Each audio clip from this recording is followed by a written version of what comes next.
Selain vonis 1 tahun 5 bulan penjara, keberadaan ratusan pendukung Richard Eliezer jadi perhatian tersendiri. Menamakan diri Eliezer Angels, pendukung Eliezer ini mayoritas perempuan, baik tua maupun muda.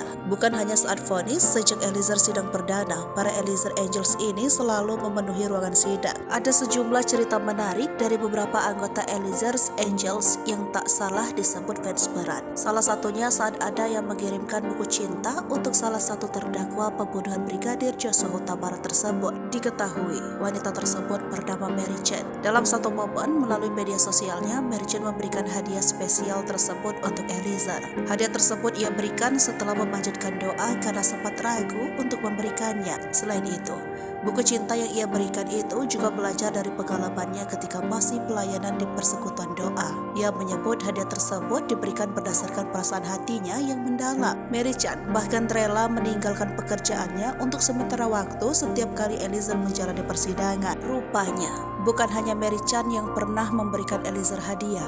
Mereka yang bergabung di Eliezer Angels ini juga pernah melakukan serupa, seperti memberikan bunga ataupun pakaian. Meski kompak memakai kaos hitam bergambar Eliezer, anggota Eliezer Angels ternyata tidak saling kenal.